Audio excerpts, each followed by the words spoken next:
Bonjour à toutes et à tous, bienvenue dans La Lettre Pro, le podcast Intelligence Artificielle.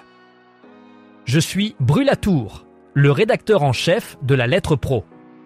Aujourd'hui, nous allons parcourir les titres marquants de l'actualité radio et podcast. Au sommaire, Cyril Hanouna rejoint Fun Radio à la rentrée.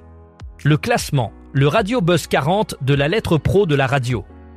France Musique en direct des victoires de la musique classique, le programme du Radio Tour 2025, l'enquête de l'Agecom sur le DAB+ en Italie, l'union du SNRL et du CLEMI pour l'éducation aux médias, la progression de la radio sur le marché publicitaire en Allemagne, la domination de CBC/Radio-Canada dans le Canada Podcast Ranker de janvier 2025, et enfin 100% Radio qui récompense ses auditeurs avec un chèque de 2025 €.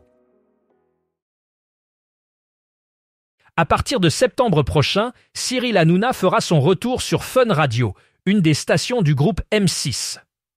Jusqu'en juin, il continuera d'animer sa quotidienne « On marche sur la tête » sur Europe 1 du lundi au vendredi, de 16h à 18h. Ce transfert marque un tournant dans sa carrière car il quitte une station généraliste pour rejoindre une radio musicale. Fun Radio, connu pour son format dynamique et jeune, s'apprête à accueillir l'animateur vedette pour la rentrée. Ce changement stratégique pourrait bien attirer un nouveau public vers Fun Radio et redynamiser son audience. Hanouna, avec son style unique et sa popularité, apportera sans doute une nouvelle dimension à la grille des programmes de la station. Le classement, le Radio Buzz 40 de la Lettre Pro de la radio est un indicateur unique dans le paysage radiophonique. Ce classement est basé sur les diffusions de plus de 200 radios, mais il se distingue par sa méthodologie. Contrairement à d'autres classements qui s'appuient sur l'audience, celui-ci ne prend pas en compte les chiffres d'écoute. Chaque programmateur de radio dispose d'une voix, ce qui met en avant l'expertise humaine, plutôt que les algorithmes. Ce système donne aux programmateurs un rôle central dans la sélection des titres, favorisant la diversité et l'originalité musicale. En partenariat avec la Lettre Pro de la radio, le Radio Buzz 40 met en lumière les morceaux qui font vibrer les professionnels de la musique. Parmi les distinctions, on retrouve la meilleure entrée, la meilleure progression, et la plus grosse gamelle de la semaine. Des catégories qui illustrent les dynamiques du moment. Le 5 mars 2025, les victoires de la musique classique célébreront l'excellence musicale en direct de l'Opéra de Rouen-Normandie. Présentée par Clément Rochefort et Stéphane Bern, cette grande soirée mettra à l'honneur des artistes confirmés, de jeunes révélations et des talents incontournables du classique. Nathalie Dessay recevra une victoire d'honneur pour l'ensemble de sa carrière. Cette soirée d'exception, retransmise sur France Musique et France 3, réunira les plus grands artistes du classique sous la houlette de Clément Rochefort et Stéphane Bern. Avant le début de la cérémonie, un avant-concert animé par Charlotte Landru-Chandès préparera les spectateurs dès 20h. Puis de 21h10 à 23h, place aux performances des nommés, aux remises de prix et aux moments d'émotion qui marqueront cette édition. Parmi les nommés de cette année, on retrouve des solistes instrumentaux de renom comme Lucille Boulanger, Nemanja Radulovic et Justin Taylor.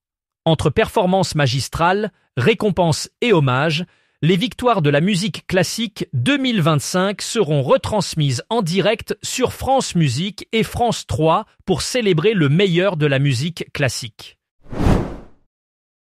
Le Radio Tour 2025 s'annonce comme un événement incontournable pour les professionnels de la radio et de l'audio en France et en Belgique.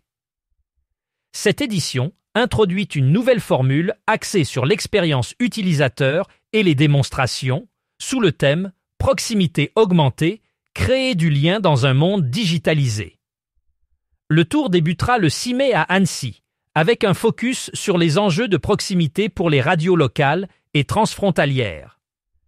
Le 5 juin, en Île-de-France, il coïncidera avec la fête de la radio, abordant les grandes mutations du secteur. À Bordeaux, le 2 octobre, les discussions porteront sur les nouveaux modèles économiques et les innovations technologiques. Le 4 novembre à Cannes, l'évolution des usages et des formats audio sera au cœur des échanges. Enfin, le 10 décembre, le Radio Tour s'invitera au Media Days de Bruxelles pour une ouverture internationale. L'Autorité pour les garanties dans les communications en Italie, l'AGCOM, a récemment conclu son enquête exploratoire sur la radio numérique DAB. Cette étude avait été initiée par la délibération numéro 316-24-CONS. L'objectif principal de cette enquête était d'analyser l'évolution du DAB+, et de comprendre son impact sur le marché radiophonique italien.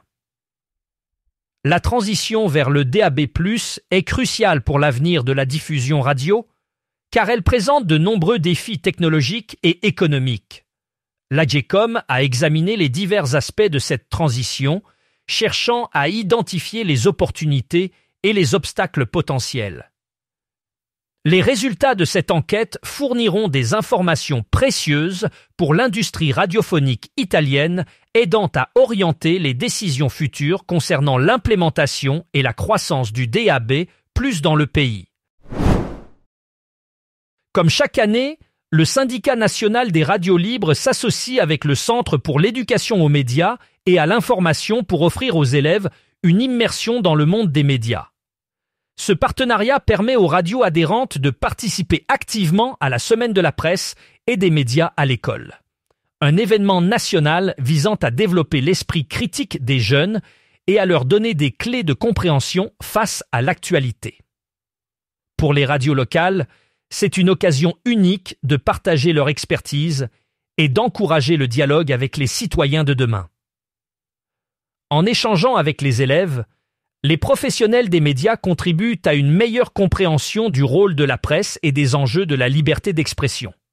Cette initiative favorise également la sensibilisation à la diversité de la presse et aux défis liés à la désinformation. Les établissements scolaires peuvent entrer en contact avec les radios partenaires pour organiser des activités pédagogiques et des rencontres avec des professionnels du secteur, enrichissant ainsi cette semaine éducative. En Allemagne, le marché publicitaire continue de croître et la radio y joue un rôle de plus en plus important.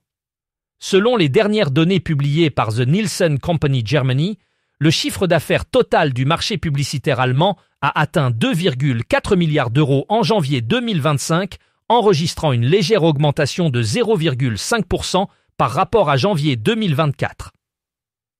Bien que la télévision reste en tête des investissements publicitaires avec 45,1% des parts de marché, la radio se distingue par sa progression notable. Cette augmentation témoigne de l'attractivité croissante de la radio pour les annonceurs qui perçoivent ce média comme un canal efficace pour atteindre un public large et diversifié. La radio, grâce à sa capacité à s'adapter aux nouvelles tendances et technologies, continue de renforcer sa position sur le marché publicitaire allemand, offrant ainsi de nouvelles opportunités aux annonceurs pour maximiser leur impact. CBC/Radio-Canada a une fois de plus démontré sa suprématie dans le domaine des podcasts au Canada en janvier 2025, selon le dernier Canada Podcast Ranker publié par Triton Digital. Ce classement, qui couvre la période du 30 décembre 2024 au 2 février 2025, est le reflet de la performance des podcasts mesurés par le service Podcast Metrics de Triton. CBC/Radio-Canada a non seulement dominé le classement global, mais elle a également occupé plusieurs des premières places avec ses productions. Ce succès témoigne de la qualité et de la diversité de ses contenus, qui continuent d'attirer et de fidéliser un large public. Les résultats de ce classement confirment le rôle de premier plan que joue CBC/Radio-Canada dans l'écosystème podcast canadien, renforçant sa position de leader dans la création de contenus audio innovants et engageants. En ce début d'année 2025, 100% Radio a décidé de marquer le coup en organisant un jeu exceptionnel. L'enjeu ? Un chèque de 2025 € pour l'un de ses auditeurs. Les participants ont répondu en masse, espérant tous décrocher ce joli pactole. Après plusieurs semaines de suspense et d'interaction en direct, c'est Laurie, une auditrice fidèle de Castres, qui a eu la chance de remporter cette somme. Ce jeu illustre parfaitement la volonté de 100% Radio d'offrir des expériences uniques à son public. Présente dans 15 départements, entre l'Aquitaine, l'Occitanie et le Pays catalan, la station diffuse sur 39 fréquences FM et 6 allotissements DAB+.